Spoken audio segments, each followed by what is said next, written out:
OK, as you heard, a search for a breakthrough on the asylum seeker impasse continues today. For more, our political editor Lyndall Curtis joins us from Canberra. Lyndall, good morning to you. What is going to play out this morning?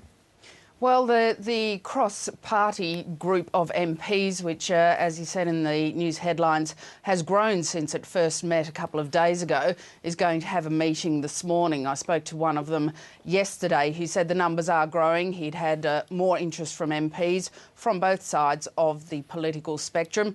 And what they want to do is to get the leaders to discuss a compromise. I don't yet think there would be enough pressure on the coalition leadership. Tony Abbott and the Shadow Immigration Minister Scott Morrison have been very adamant that what they want is what happened under John Howard.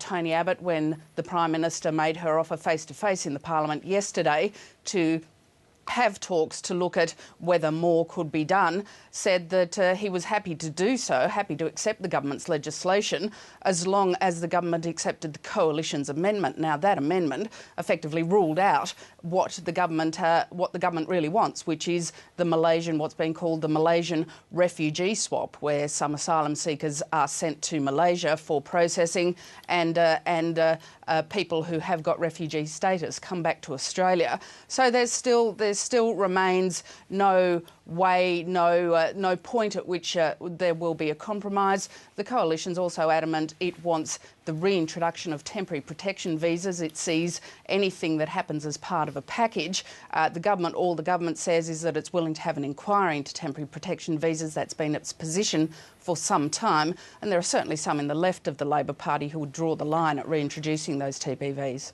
And Lyndall, the other big story in Canberra is that ever-thickening plot surrounding the removal of Peter Slipper from the Speaker's chair.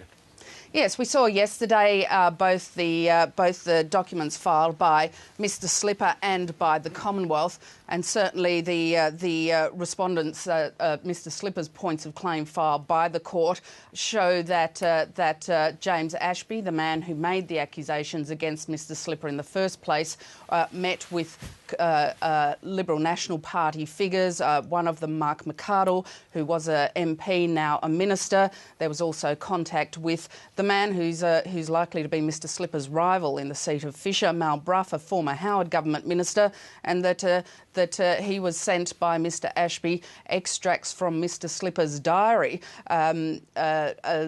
So there's certainly many more links than we have seen before. Lots of text messages contained in the document. The Leader of the House, Anthony Albanese, went on the attack in Parliament yesterday. I think it's safe to say that that's probably not where the attack will rest. It's a safe bet indeed. Lyndall Curtis in Canberra. We'll leave it there. We'll go back to you a bit later in the program.